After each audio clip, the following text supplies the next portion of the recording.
Alright, what's up y'all, it's LakerFan here. As you can see by the title of today's video, competitive 3v3 in the park has been saved in NBA 2K22 Next Gen. If you ask me, I know a lot of people out there, you may have been a left-right dude who was absolutely made by that, and now you've been patched, and now you hate the game. I know there might be some people out here who hate the Season 3 rewards. It's all understandable. I understand everybody's perspective on this. But, in my opinion, this has saved competitive park gameplay, has made it really interesting. We got two different gameplays in this video for y'all, so I hope you enjoy. If you do, for to drop a like, sub if you're new to on the noties, all that good stuff, and like always, try to 1,000 likes. Alright, so as you can see, our opponents are pretty decent with this stuff. They have an 81 plus win percentage. A couple of the guys have like 85s, 86s, and then you can see they also have a level 23 on top of that. We're literally level 13 at highest. So they've been playing the game on the new patch pretty extensively. So that is no excuse for them playing poorly or anything like that in this game. And also with us, there's no excuses either. So anyway, as for the builds that you're going to see in this video, you can see both teams have a play shot at the 1. We have pretty versatile lockdowns and bigs as well. So in terms of who's lining up at the 2 and the 3, it doesn't really matter. Both teams have 2 locks pretty much, and both teams are playing sides when it comes to defense in that regard, or just really good defenses in general from both teams as well. So I really hope you guys enjoy this, and like I said, with the new patch, I am absolutely loving the way the game plays and how balanced this is. Now right here you can see that guard is really controlling us two when it comes to pick and roll D. Nobody could definitively play one side really hard. They ended up slipping really early, and the guard was dancing back and forth between the two of us, trying to make sure that neither of us could commit to the slip or neither of us could commit to the guard. Right here you're gonna see AK coming out here with a nice little long run, gets that 3 off green on the open contest right there. And overall, you're gonna see this is very high-paced gameplay still, even with this patch, where you can sit here and say that left-right has been patched and all different types of stuff like that. Like, there's so many point guards out here that are just absolutely livid at the patch. They hate seeing this stuff right here. But look at this move right here. That was beautiful. Really good long speed boost. Got him open. And I gotta say, the way that these guys are dribbling in this video is very indicative of skill, if you ask me. I think a lot of people see like side-to-side movement, horizontal type stuff like this right here and think, no skill. He's so fast. You can't guard it. Bro, both teams have very capable defenders at the 2 and the 3 spot. Honestly, if people are getting open in this video, most of it is just mistakes made by the lockdowns, whether it be our team or their team, whatever the case may be. It's people doing the wrong thing on defense. So long story short, this is not hard to play defense on this. Now right there you can see we played really good defense on that. I just want to break that down real quick. I just want to explain that if we give up that pop slip to this left side right here, in which case, I'm not going to lie, patck probably didn't intend to give this up, but you can see he hits him with a really abrupt slip right there on the pop. Now AK, since it's toward that wing side, ends up jumping out the corner. He can't really do a whole lot to it, but it still makes the feedback say open. And as you guys know, the opens are much more missable than wide opens in this game. Really, it does serve a very big purpose. Right there, we go for a slip of our own, get that lob off right there. 8-5. Also, very quickly to run this one back, I just want to explain to you guys, I like to roll off this side right here because it gets me away from the corner when I'm ending up at the hoop. You are going to see a situation later in this video where I roll and slip to this side instead, where I go from right to left and I end up near this corner, and it makes it really tough to be able to like avoid that passing lane from that corner defender right there. So just understand, I love doing those slip curl offs to set my point guard up with the lob in those situations that's away from the corner spot up to be away from the extra defender. So right here, again, me and patck are coming out with sides D. We're trying to stop them from the 3s, and if we can play for the chase downs off that from the slips, perfect. Right there, I end up getting there for the contest. Patck ends up getting pop slipped on again. He shoots it early though. I'm back out to the guard. Now I see AK can pick up for me. I'm in the corner. Now this is where we get kind of lost. People's roles defensively, 2 guys stayed up top. I was kind of playing 2 off the slip, or just like kind of, we call it a drag, where the point guard ends up just driving off the sides D, so to say. And then obviously I was stuck in the corner, so I was kind of playing 2 right there. Now right here, I slip early. AK is obviously not looking to me early on. We're looking for the 3-pointers, and you know what, so be it. But this is the situation I was talking about. It's very unfortunate, and I want to talk about as a point guard. Yeah, I understand. Obviously, we have 17 seconds on the clock right here. And I've never really been a super comp point guard in the past, or let alone for that matter, even played point guard for much of the last 5 years of playing 2K. But I will say there are 2 different trains of thoughts when you talk about how to score on offense. And in this situation, I'm obviously pretty wide open on the slip right here, where 2 guys are playing my point guard up top. As a PG, this is where you need to know your threat is also the fact that 2 defenders are threatened by you on defense. They are trying to focus up and like take away that 3-pointer right there, and obviously I'm wide open in the paint. You guys can see it, AK can see it, I can see it, everybody can see it. However, from a point guard's perspective, he's thinking there's 16 seconds on the shot clock left. It's kind of surrendering way too easy as an offense to give up such an easy like early take, whereas he could be looking for that 3-pointer. Now, this is where originally I rolled away from that corner spot up, and it's a lot easier for me to be away from this guy. In this situation, my point guard is running left. My only way I can go is to curl it off sort of toward the middle. And right here, if he's going to throw me the lob, this guy right here can make a split decision and go ahead and just do one thing at the last second. And right there, you can see he obviously plays a passing lane. Very elite defense from these guys. I gotta say, this really felt like a stage game to an extent, where everybody was kind of on a really good like skill level, and I would say everybody on the court was actually pretty good. Right here though, I get caught. I get really caught, and again, I don't want to run everything back in this video, but this will be the last one that I do. Right here, I feel like he's going up with a shot right here. I just see him pump fake right there. I'm dropping down for the rebound because AK cannot hang on this board right here. It's just a known fact from me, right? Now, the problem with that is he's still staying attached to this guy right here. Now, whether that's my fault or his, I don't really know. It's probably mine, to be honest with you, because I didn't stay with my guy, where this was a clear pass out in that situation. But again, I see AK down there. I know he can't get that rebound. I'm trying to cheat and go early so I can get down there for the box out, and he's clearly already down there too. So I need to really get there quickly. But unfortunately, I give up the three-pointer off of that just because of that. AK gets a nice little quick stop right there, hits the white, 11-10. Now, this is where games are really decided when it comes to 3v3. If you're starting to give up threes, or you're starting to get scored on super consistently and you're not getting buckets back, things get really tough. Now, I'm watching this pick and popper right here. I'm worried he's going to start pop slipping to this open corner, and I need to be ready for it and pay attention to it. So in those situations, you can see Loki was trying to go there. Now he's going to start to pop out to the right, and I'm over here on the ISO. 7 seconds left. He's ISOing me. I give up the drive. Tonic's down there. I drift down just a little bit, cheating, and then boom, I get the jump shot contest with the jump from myself right there. Super good defense. But Tonic gets played behind. That dude was just chilling behind him, ready to hawk the point guard pass, and unfortunately, we give up a really bad turnover right there and end up with them having the ball back. So now, me and Tonic are stuck in the sides again. Boom. Tonic's trying to play the left. I'm trying to play the right. I could have got a ghost right there. I promise you guys, I will show it in this video too, or maybe another video in the future. But ghost contests are back to an extent with this glitchy 6'9" build. 90 perimeter defense and the ability to still have Hall of Fame Intimidator, and they made Intimidator buffed to the point where you actually do play perimeter contest with it. It's really interesting how it actually factors into contest, and I really do feel like me just standing there really could have got something in terms of the defensive percentage. Right here, really unfortunate, man, I'm not gonna lie. So this is me kind of playing bad box out, but I do end up still sealing a box out to an extent. I maybe should have done it from further away though, and these are just the really frustrating situations because boom, I'm playing the box, I have position, but in 2K22 and 2K21 next gen, all these rebounds go super long. I don't know who designed this game engine in the first place, and I understand it's maybe more realistic to life, but it's so frustrating from a rebounder perspective where skill gap is sealing this box out right here. And you know, if it bounces right, then hey, so be it. Maybe I can still get it if I get a nice little jump animation. But in this situation where it goes super far left, this is so frustrating right here to have position and my dude jumps and boom, it just goes by the tip of my fingers straight into the other person's hands. That stuff is so frustrating, and at the end of the day, there's not much you can do about it other than steal a box out from further away. Right here, we also once again have to watch that pop slip to the corner. I'm looking a little bit suspect on defense, but I clearly got back right there. AK cheats out the corner, trying to help me. This is where the wheels fall off. And like I said, when it's 11-10, this is where games are decided. And unfortunately, we're over here really just playing horrible on offense and defense from every aspect. And it really is looking tough out here. So now we're in a really dangerous spot. Luckily, AK gets that three-pointer off right there and greens it. But if we are in that situation and they start to three up a little bit, the best I can do is either pop slip to the corner or just spot up in the corner and let AK ISO for the three-pointer. I do have a build that can shoot now. It's a lot different of a story when I'm on an inside big man, because then at that point all I can really do is sit paint and go for rebounds, and AK has to fight through double teams, and really it's a tough struggle at doing so. Right there you can see Tonic ended up playing a little bit high for the hedge right there, but he was still almost back for the chase down block. Really had an opportunity right there.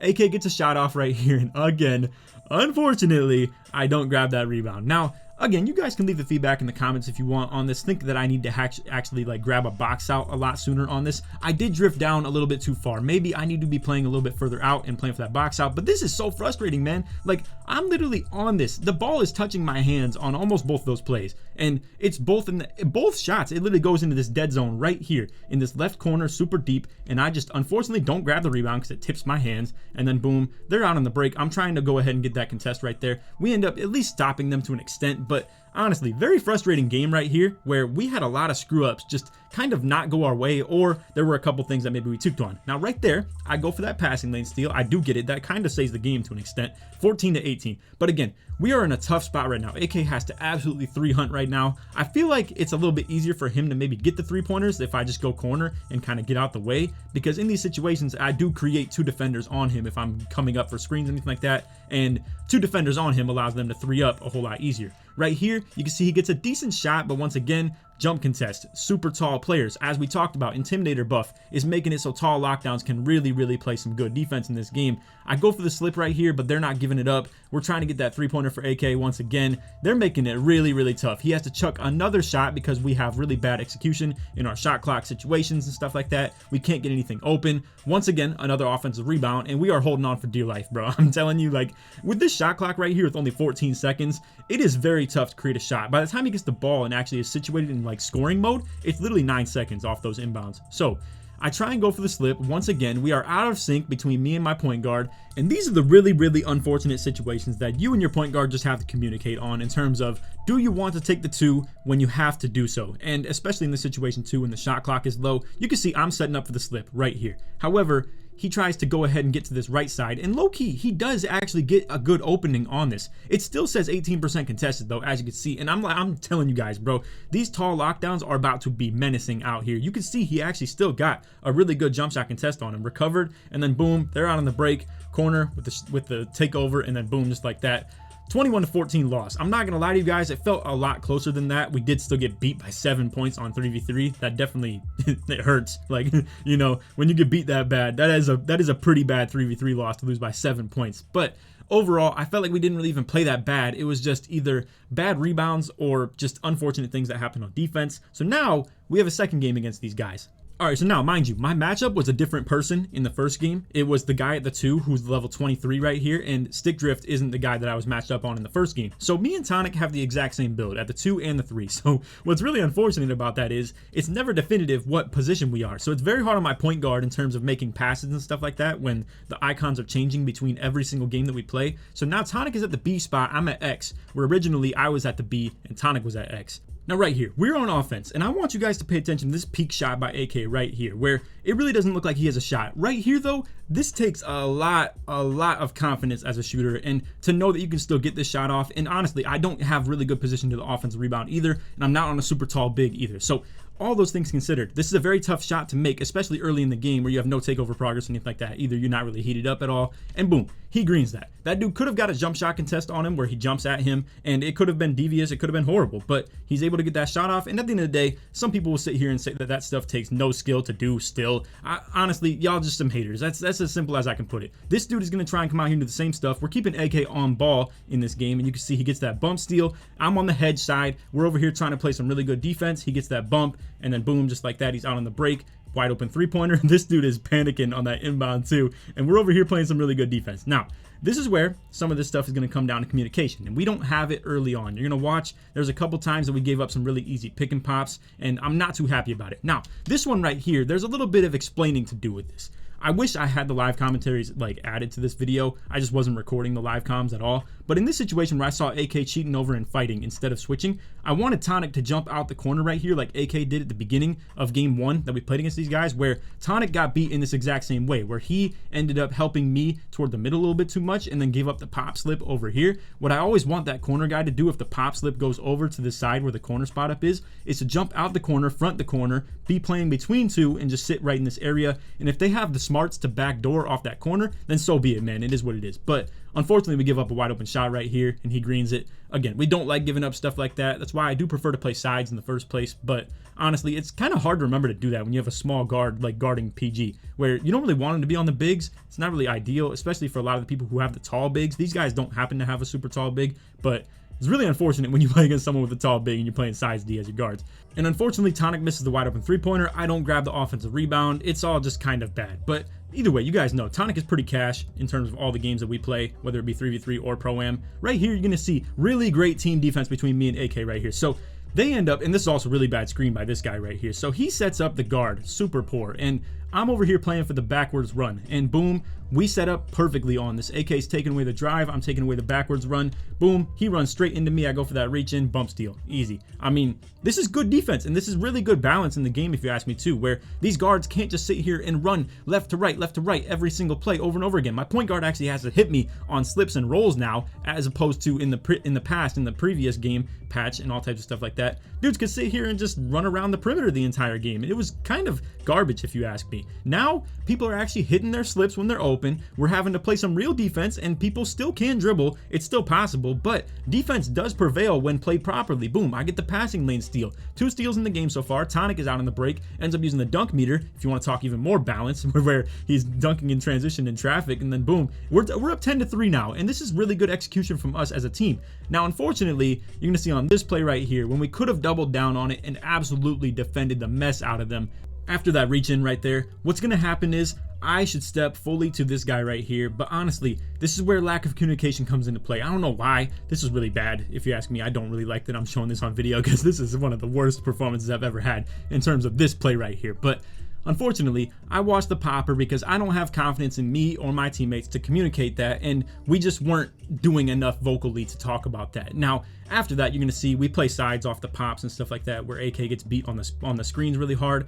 At the end of the day, he's going for bump steals. He's trying to play really aggressive on D. I need to be ready to step out to that guard, and normally I am, for sure. It's just very different and weird to be playing with a small guard in the pick and roll D, because you don't assume that he can switch onto those bigs. But in these situations where we're up literally by 7 points or something like that, I mean, the last thing we need to do is give up a 3-pointer. So what we can easily do is still sides everything and not give that up. Unfortunately, though, my boy is out here hawking the passing lanes, getting decks to the corner. And this is something that you guys will see in the gameplay a little bit more too, where people are going to play a little bit outside the box or unorthodox on offense, and so be it. If people do struggle a little bit from time to time to get open off like actual dribbling or anything like that, then I don't see any problem with off-ball movement. Right there is what I was talking about, though. Unfortunately, AK tries to hit me on the slip, and I don't blame him for this one bit. He tries to hit me on the slip, but obviously, like I said, me and Tonic are the same exact build, playing 2 different positions. In this one, I'm lined up at the 3, and the other one I was lined up at the 2, if you want to check the box scores and stuff like that for the proof.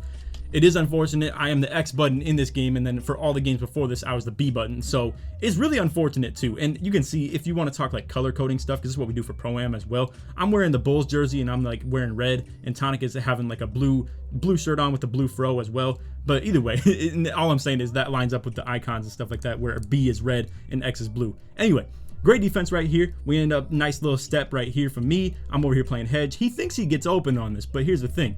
The 6'9" are freaky, bro. They are freakish. So I am able to get back in this really easy. His jump shot might be a little bit slow too, but either way, 35% contest. We're out on the break, me and AK both. I'm wide open in the paint. He's wide open in the corner 3. You know what we'd rather have. So 16-9, just like that. We're looking really good after that first horrible performance from our whole team. And this is where I just wanted to talk about, like, you know, adjustments and stuff like that. Or as you can see, AK is playing the perimeter now instead of me and Tonic, and we're downsizing a little bit. We're seeing that they want to go and live by the 3-pointer, so what we can do is we can allow our perimeter smaller guy, who's a little bit faster and he can keep up with the guards a little bit more, to be able to stay on this PG. But unfortunately, like I said, my boy is an absolute fiend for these passing lanes, and you're going to see once again, gets 2-step to the corner, and as you can see right there, they get a 3-pointer pretty easy.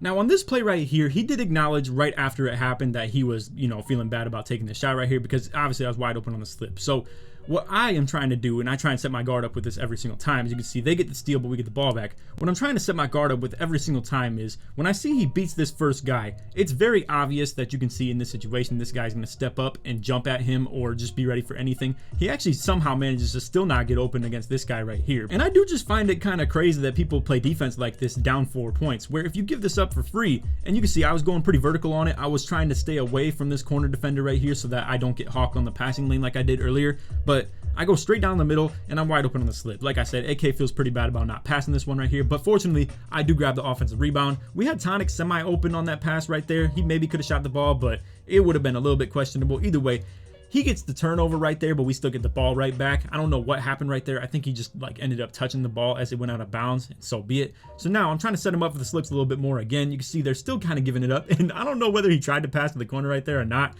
but again, icons might have been messed up, or maybe he just meant to actually hit Tonic in the corner right there instead. Either way, they end up actually getting us scoreless on that possession, and then boom, come right back with a 3-pointer. So really unfortunate, frustrating situation right there to not be scoring any points. Right here, super suspect too. I'm trying to get the ball in. I'm trying to tell Tonic to come down too, but it was a little bit late as well. And just like that, we really got bailed out in that situation. Like they didn't get the passing lane steal or anything like that. Right here, however, even though AK did feel bad about that first one, I'm trying to tell him in this situation that I am ready to go as soon as this guy goes. He's jumping. I understand as a guard, you see that first defender jump and you already know that it's happening, but there's nothing I can do in this situation where I was going to come and set the screen on this dude and he just jumped for whatever reason. I mean, it's just bad defense to do that, but either way, there's nothing I can do in this situation other than pop right into this guy. There'd be no sense in doing so. Or maybe I can try and flare back out and so that it's kind of a 2-on-1. But either way, in the flow of where I was going right here, I got to go down to the hoop. Now, here's the thing with my build too, right? I have 25 standing dunk and horrible close shot. I can't go for that shot right there. Fortunately for us, though, he ends up getting open off the decks. I'm able to hit him for 3. And again, a little bit of a bailout, if you ask me. We do get pretty lucky with this. He ends up going for the reach in right there. I'm stepping to the guard, making sure he can't get his shot off. Again, another reach in. Hey, man, like I said, my boy AK, if I got any football fans out here, because it is Sunday as I'm uploading this dude is like Trevon Diggs out here, bro. He is out here just trying to make plays and isn't really a lockdown corner when it comes to how he plays. But he does go for a lot of steals and a lot of interceptions, a lot of bump steals. It is what it is. Now, this right here, man, I'm not going to lie to you guys. I hate seeing stuff like this from other people, but I love to see it for the sake of me breaking down content and making people look like some fools. All right, so in this situation, man, it is 19-18. You cannot give up a 2-point shot, let alone a dunk. So easy. But what I do, and I call this testing, they're stupid. I don't mean this like insult anybody that I ever talk about with this concept on Park or anything like that, but I do call this testing they're stupid. What I want to do is I want to set this slip up away from the corner, like we always talk about, where I start from the same side corner as my teammate, and then boom, I slip and get away from him to an extent. So if I need to, I can curl it off for the lob, and this is very lobbable as well. You can easily throw the lob on this, but you can just read this guy right here, see where he's at, and then just like that, they have nobody playing the paint. They have 2 people focused on my guard, and then the corner isn't dropping or anything like that either. On game point, it's literally a dunk, ends the game, and they give it up. Just like that. I love doing this to people. I love seeing if they actually make this mistake, and it happens so much more often than you guys would think. And it'll be with some of the best people in the game too, like some of these top lockdowns or people that you are like renowned, known stage players will give that up just because of their stupid stage mentality of no threes, no threes, no threes, no threes, no threes, and boom, just like that, you get the slip for game on game point of 19 points. It puts you to 21. Simple as that. So easy. But anyway, really good games from these guys. Obviously, they competed with us really well. Ended up 6 for 7 from 3 on this game, too. And, hey, I got to say, they were really tough to contain. Either way, though, AK was guarding them this game. Ended up giving some threes up off of, like, steal attempts. But either way, we did still have 3 steals as a team. The first game, me and Tonic are playing a little bit more contained defense. And it ends up still getting busted up to some extent, but some of those were off-ball threes in the first game. I feel like overall, our offense played pretty well in this one, and it played horrible in that first game. But defensively, we made plays on this one, but it was also still a little bit suspect. Either way, hope y'all enjoyed the video. If you did, drop a like, sub if you're new, turn on them noties, all that good stuff. And like I said in the intro, let's try this 1,000 likes. If you made it to the end of the video, put D in the comments to show support's made all the way through, or put Bulls in the comments to show support's made all the way through. Just kind of crossed my head with the Bulls jersey on. But anyway, that's all for the video. I hope y'all enjoyed. And other than that, take it easy, man. Peace.